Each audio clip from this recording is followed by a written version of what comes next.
오늘은 주님의 수세주일이자 주연절 후 첫째 주일입니다. 기독교 전통에서 1월 6일 혹은 1월 2일에서 8일 사이에 있는 주일을 주연절로 정하여 지키곤 합니다. 성탄이 그리스도의 탄생을 기념하는 절기라 한다면 주현은 그리스도의 나타나심을 기념하는 절기입니다. 기독교 종파에 따라서 예수가 그리스도이심이 나타난 때를 동방박사가 예수님을 찾은 때로 보기도 하지만, 한편으로는 세례 요한에게 예수께서 세례를 받으실 때로 보기도 합니다.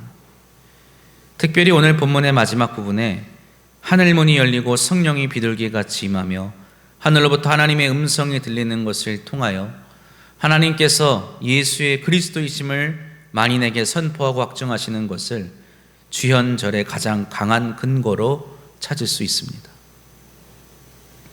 주현절과 관련하여 잘못 알려진 이해 중에 하나는 16절, 17절 말씀과 관련한 것입니다.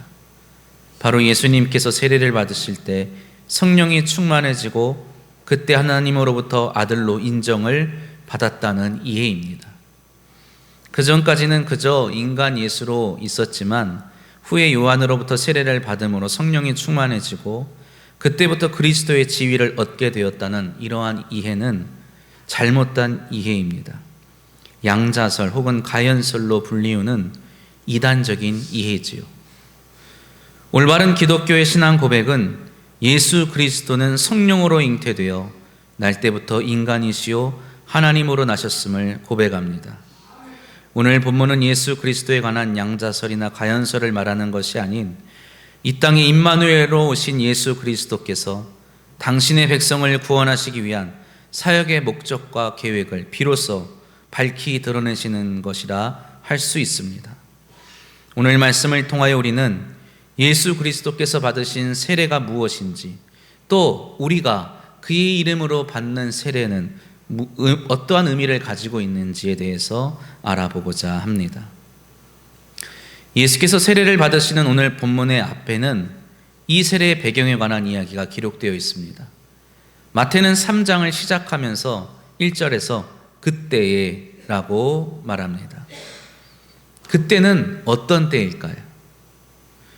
바로 세례 요한이 회개하라 천국이 가까이 왔느니라 이렇게 전파하던 때였습니다. 그리고 그가 그렇게 전파하는 이유는 이미 오래전부터 천국, 하나님의 나라를 열망하고 그 열망이 온 땅에 극에 달하였기 때문이었습니다. 그때는 이스라엘이 아수르와 바벨론, 페르시아와 그리스, 그리고 로마 제국에게 차례로 점령당하여 속국으로 살아가던 때였습니다. 이스라엘의 하나님 여호와께서 그들에게 주신 율법과 규례가 그들의 삶을 다스리는 정의가 아니라 이방인인 그리스의 종교와 사상, 이방인인 로마의 종교와 사상이 유대인의 삶을 다스리는 유대인에게 정의로 강요되던 시기였습니다. 율법에서 말하는 하나님의 백성이 이루어야 하는 정의가 무엇일까요? 본래 하나님께서 우리에게 원하시는 정의는 무엇일까요? 주님은 이것을 우리에게 이렇게 말씀해 주십니다. 주 너의 하나님을 사랑하고 이웃을 내 몸과 같이 사랑하라. 그러나 하나님을 경외하는 자들은 적었습니다. 사람들은 자신들의 이웃을 사랑하는 것이 아닌 이웃을 해하고 미워하며 차별하고 착취하였습니다. 그럼에도 불구하고 사회 전반적으로 하나님의 나라가 회복되기를, 이스라엘이 회복되기를 바라는 마음은 누구에게나 가득하였습니다. 바로 그때, 마태가 말한 그때에 세례 요한이 하나님의 나라가 왔으니 돌이켜야 한다고 선포한 것입니다. 많은 사람들이 요한의 이 선포를 듣고 그에게 세례를 받으려 요단강까지 왔습니다. 그에게 세례를 받는다는 것은 그의 뜻에 따르는 자가 되겠다는 의미였습니다. 곧 다가올 하나님의 나라를 위해 살아가겠다고 하는 선언이었죠. 하나님의 나라를 다스릴 왕이 오시는 길을 준비하겠다는, 그의 길을 곧게 하겠다는 맹세였습니다. 복음서를 기록한 누가는 세례 요한이 이렇게 세례를 베풀 때에 많은 사람들이 세례를 받은 자로 자신들이 하나님의 나라를 위해 무엇을 해야 할지에 대해서 그에게 물었다고 기록하고 있습니다. 누가복음 3장 10절 이하의 말씀입니다. 무리가 물어 이르되 그러면 우리가 무엇을 하리이까? 대답하여 이르되 옷 두 벌 있는 자는 옷 없는 자에게 나눠줄 것이요 먹을 것이 있는 자도 그렇게 할 것이니라 하고 세리들도 세례를 받고자 하여 와서 이르되 선생이여 우리는 무엇을 하리이까 하매 이르되 부과한 것 외에는 거두지 말라 하고 군인들도 물어 이르되 우리는 무엇을 하리이까 하매 이르되 사람에게서 강탈하지 말며 거짓으로 고발하지 말고 받는 급료를 족한 줄로 알라 하니라. 아멘. 세례 요한의 물로 베푸는 세례를 받았다는 의미는 이제 임박한 하나님의 나라와 함께 오실 메시아를 위하여 자신의 삶을 헌신하겠다는 의미인 것입니다. 그분에게 합당한, 그분에게 어울리는 삶을 살겠다는 다짐인 것입니다. 그래서 세례 요한은 자신은 그저 하나님의 나라와 메시아의 오실 길을 준비하는 역할일 뿐이라고, 메시아께서 오신다면 당신의 나라와 함께 오셔서 다시금 이 길을 준비하고 곧게 한 사람들에게 자신의 백성으로 삼으시는 성령과 불의 세례를 베푸실 것이라 말합니다. 그렇게 하나님의 나라를 준비하기 위해 물로 세례를 베풀며 헌신하는 자들을 제자로 삼아가고 있는 세례 요한에게 어느 날 한 사람이 나옵니다. 요한은 머리를 숙인 바로 그가 예수이심을 한 번에 알아봅니다. 요한은 요단강으로 세례를 받기 위해 들어오시는 예수님을 극구 말리며 말하지요. 오늘 본문 14절 말씀입니다. 우리 함께 봉독합니다. 요한이 말려 이르되 내가 당신에게서 세례를 받아야 할 터인데 당신이 내게로 오시나이까? 아멘. 요한은 예수님께서 오시는 모습을 보며 이해할 수 없었습니다. 그가 분명히 알고 있는 것은 그가 선포한 것처럼 예수께서 자신에게 세례를 받는 것이 아니라 오히려 성령과 불로 세례를 베풀어 주시는 분이시라는 것입니다. 예수님이 요한에게 세례를 받는 것은 그렇기에 너무나 이상한 일이었지요. 세례 요한이 베푸는 세례는 마가와 누가가 표현한 것처럼 죄 사함을 받는 세례였기 때문이었습니다. 마태도 요한에게 세례를 받기 위해서는 먼저 자신의 죄를 자복해야 했다고 기록하고 있습니다. 우리가 아는 예수님은 누구이십니까? 예수님은 죄가 없으신 분이십니다. 예수님은 자복해야 할 죄가 없으십니다. 돌이켜야 할 잘못된 삶을 살지 않으셨습니다. 예수님은 사함받을 것도 바꾸어야 할 것도 없으신 의로우신 분이시요 흠없는 분이십니다. 그래서 요한에게 세례를 받으시려는 주님을 바라보며 우리 역시 요한과 같은 의문을 가져야 하는 것이지요. 왜 예수께서 세례를 받으시려 하는가? 예수님은 요한의 질문에, 그리고 우리의 마음에 일어나는 이런 질문에 이렇게 답하십니다. 오늘 15절 말씀입니다. 예수께서 대답하여 이르시되 이제 허락하라. 우리가 이와 같이 하여 모든 의를 이루는 것이 합당하니라. 아멘.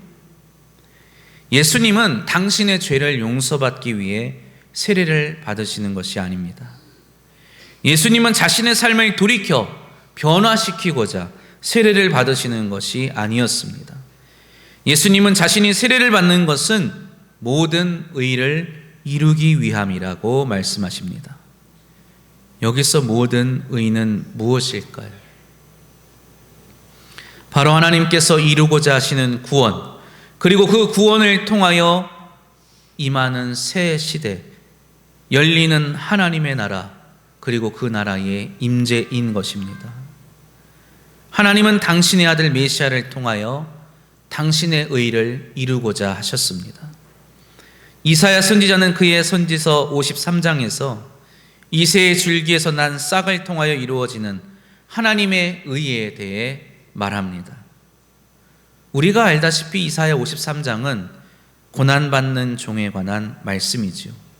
메시아를 예표하는 말씀입니다. 이사야는 이렇게 말합니다. 그는 멸시를 받아 사람들에게 버림을 받았으며 간고를 많이 겪었으며 질고를 하는 자라. 마치 사람들이 그에게서 얼굴을 가리는 것 같이 멸시를 당하였고 우리도 그를 귀히 여기지 아니하였도다. 그는 실로 우리의 질고를 지고 우리의 슬픔을 당하였거늘 우리는 생각하기를 그는 징벌을 받아 하나님께 맞으며 고난을 당한다 하였노라. 그가 찔림은 우리의 허물 때문이요 그가 상함은 우리의 죄악 때문이라. 그가 징계를 받음으로 우리는 평화를 누리고 그가 채찍에 맞음으로 우리는 나음을 받았도다. 아멘. 지금 이러한 일을 당하는 분이 누구입니까? 우리를 위해 희생당하는 이 분이 누구십니까? 바로 우리의 그리스도, 우리의 메시아, 우리의 왕이시라고 이사야는 말합니다. 본래 왕은 곱디 고운 옷을 입고 풍채가 있어 우리가 볼 때 흠모할 만한 아름다움이 있는 존재입니다. 그러나 이사야는 우리의 메시아는 그런 분이 아니라고 말하지요. 그리고 그가 이런 간고와 질고 슬픔과 징벌을 당하여 우리를 낫게 하시고 우리에게 평화를 주시고 우리를 회복시키신다 말합니다. 이렇게 고난받는 종의 모습을 보며 하나님이 또한 말씀하십니다. 이사야서 53장 11절 말씀입니다. 그가 자기 영혼의 수고한 곳을 보고 만족하게 여길 것이라. 나의 의로운 종이 자기 지식으로 많은 사람을 의롭게 하며 또 그들의 죄악을 친히 담당하리로다. 아멘. 주님께서 세례 요한에게 세례를 받음으로 이루고자 하시는 의, 모든 의는 바로 이것입니다. 주님은 분명 의로우신 분이시지요. 그러나 자신의 의로 그는 홀로 흠모할 만한 아름다운 분으로 남아 계시지 않습니다. 그는 자기의 의로 많은 사람을 또한 의롭게 해주십니다. 많은 사람의 죄악을 친히 담당하셔서 그들의 죄로 말미암아 찔리고 상하고 징계를 받아 우리로 하여금 의롭게 다시금 의로운 자가 되게 해주시는 것이지요. 사랑하는 성도 여러분, 예수 그리스도께서 나의 그리스도이심을 믿으십니까? 예수 그리스도가 하나님 나라의 백성인 우리의 왕이심을 믿으십니까?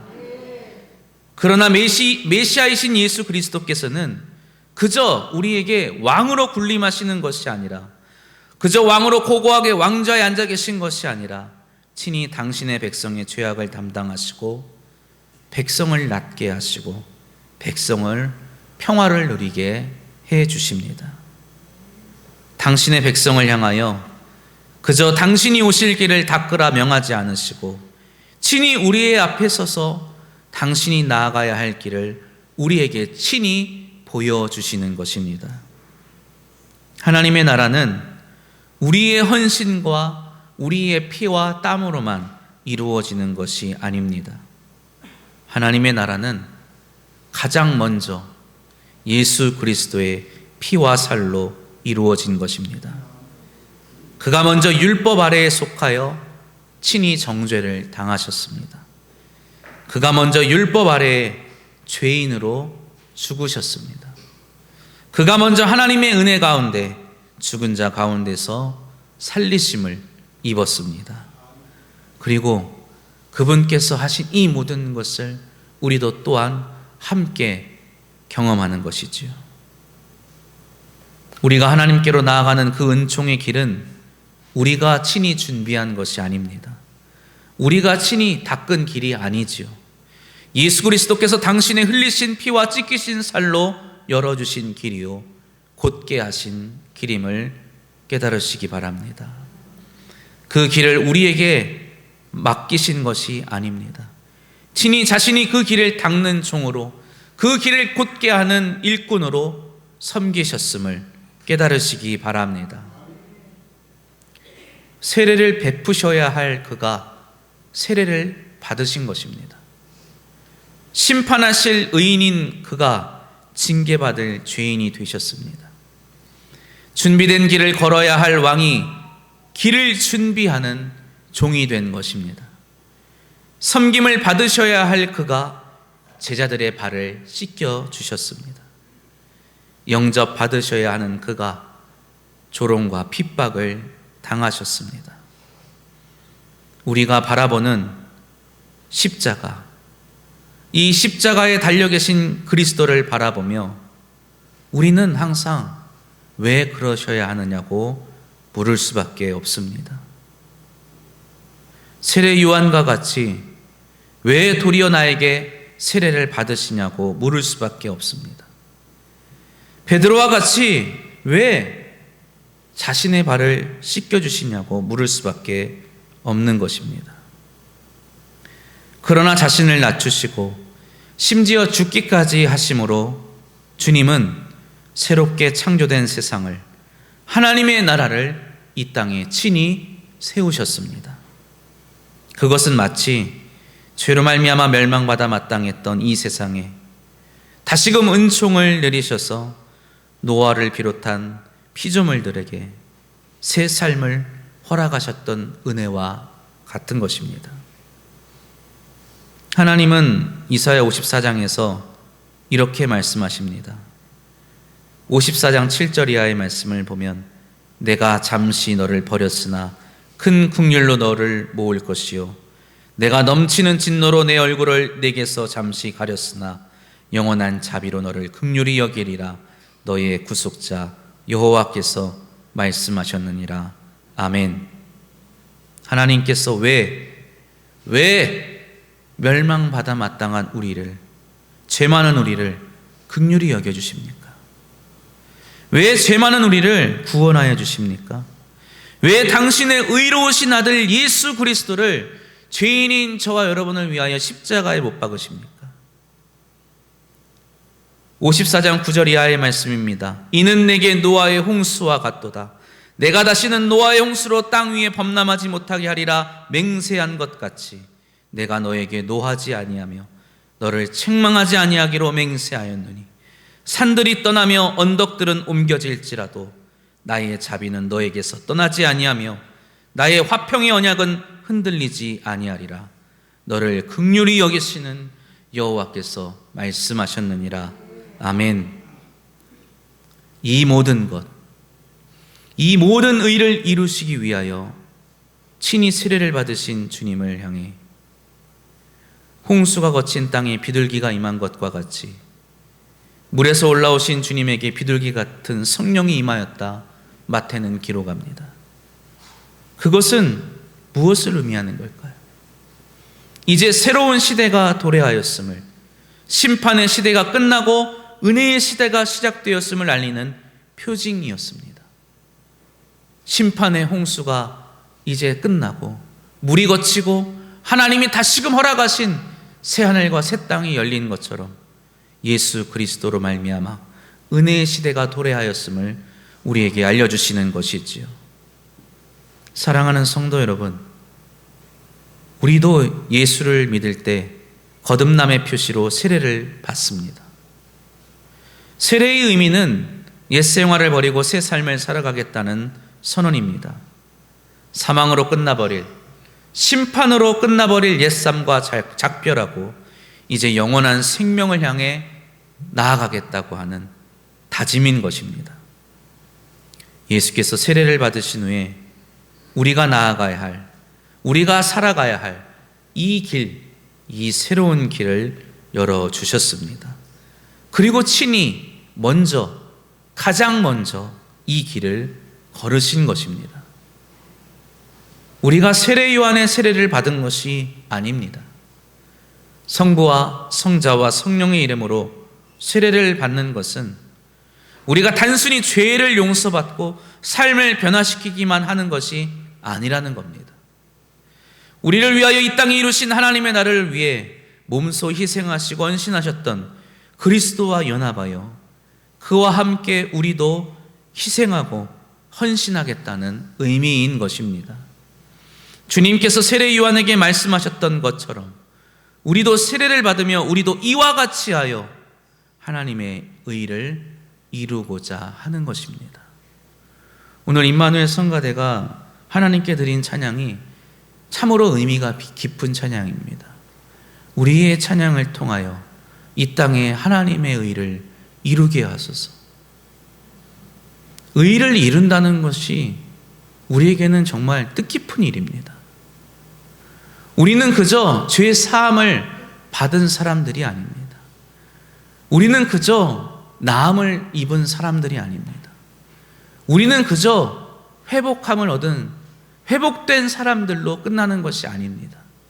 우리는 하나님의 의를, 하나님께 의롭다 하심을 얻은 사람들로 끝나는 것이 아니라 하나님의 의를 이루는 사람들임을 기억하시기를 바랍니다. 회복된 내가 이제 다른 사람을 회복시키는 겁니다. 위로받은 내가 다른 이를 위로하는 것입니다. 나음을 입은 내가 다른 사람을 낫게 하는 겁니다. 구원받은 내가 다른 영혼을 구원으로 인도하는 것입니다. 우리는 그렇게 하나님의 의를 이루는 자들이 되었음을 기억하십시오. 우리는 하나님의 자녀로 부름받은 사람들입니다. 우리는 하나님 나라의 백성으로 속한 사람들입니다. 그러나 우리는 동시에 그리스도와 같이 권세를 누리는 것, 그것만이 아닌 섬김과 헌신을 드리는 사람임을 기억하시기 바랍니다. 그리스도께서 친히 머리를 숙여 세례를 받으시고 하나님의 의를 온전히 이루고자 하신 것처럼 우리도 이와 같이 하여, 우리도 그분과 같이 하여 하나님의 의를 이 땅에 이루시기를 주님의 이름으로 축원합니다. 기도드립니다.